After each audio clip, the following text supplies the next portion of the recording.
Dans les dernières images de la saison 7 de Game of Thrones, les vrais parents de Jon Snow se révèlent être Rhaegar Targaryen et Lyanna Stark. Ce n'était pas une surprise pour les fans des livres qui avaient cette théorie depuis quelques années, mais le vrai nom de Jon Snow, Aegon Targaryen, était une révélation. Il n'est pas le premier personnage de l'univers à s'appeler comme cela, ce nom a une signification très forte dans l'univers de George Martin. Le premier Aegon Targaryen était surnommé le Conquérant.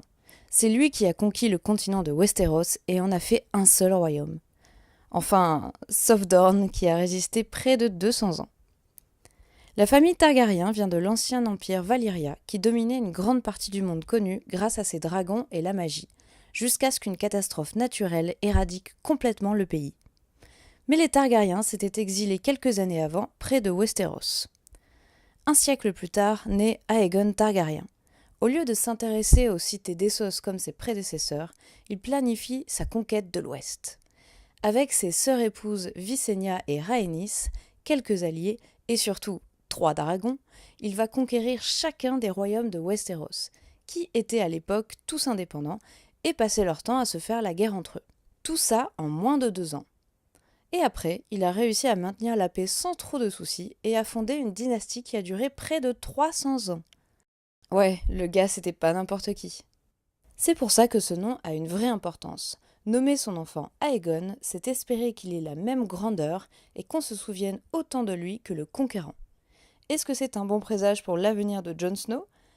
Pas si sûr. En 300 ans, beaucoup de Targaryens se sont appelés comme ça. Et le moins qu'on puisse dire, c'est qu'ils n'ont pas eu le même destin que le premier Aegon, loin de là. Pour des raisons de manque d'infos, de mortalité infantile, et surtout parce que le reste n'est pas intéressant, on va uniquement parler des Aegon qui sont devenus rois de Westeros.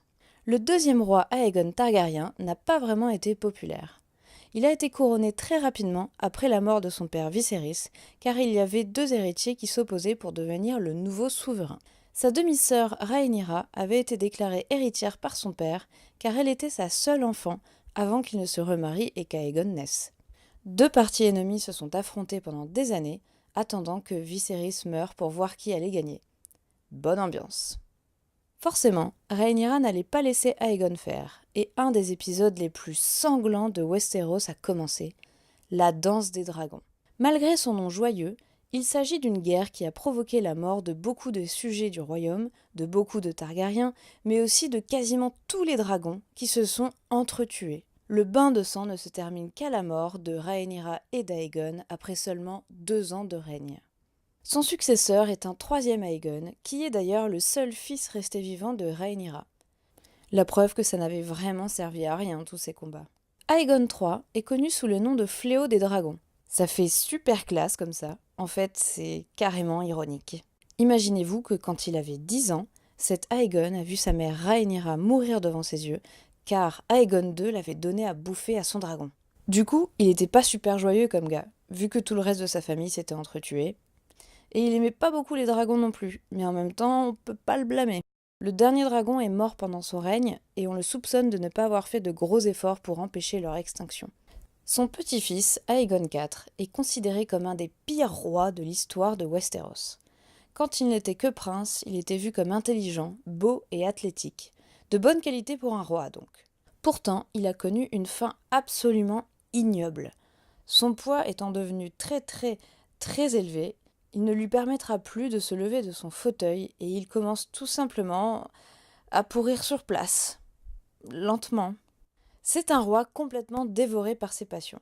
La nourriture, l'argent, mais surtout les femmes. S'il est marié à sa sœur, comme la plupart des Targaryens, il couche avec tout ce qui bouge, sans qu'elle n'ait trop le choix. Il était certes un roi corrompu, mais c'est surtout son dernier acte avant de mourir qui aura des conséquences terribles pour le royaume. Il va légitimer 9 de ses bâtards, ce qui créera une nouvelle guerre civile 12 ans plus tard, lorsque l'aîné des bâtards royaux décidera qu'il a autant de droits que la descendance légitime. Et ce ne sera pas le dernier. Il y aura encore 3 rébellions contre le trône par ses descendants. Il n'y a pas eu que des mauvais Aegon. Le dernier roi à s'être appelé ainsi est Aegon V, et il était très aimé du peuple de Westeros. Ceux qui lisent les aventures de Dunk et l'œuf, une série de livres préquels au Trône de Fer, le connaissent bien, puisqu'on y assiste à ses aventures d'enfance. Il était le 4e fils d'un 4e fils, il n'était donc pas vraiment supposé se retrouver sur le trône de fer.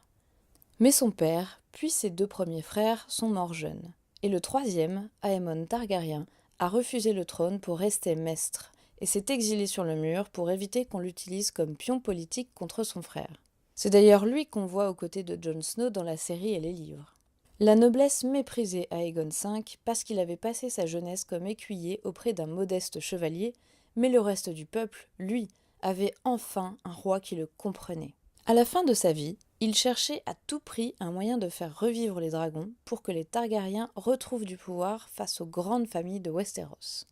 Personne ne sait exactement ce qui s'est passé, mais Aegon V est décédé avec plusieurs membres de la cour pendant une tentative de faire éclore des œufs de dragon au château de l'Estival, qui est depuis en ruine. Le jour de sa mort, naît son petit-fils, Rhaegar Targaryen, le père de Jon.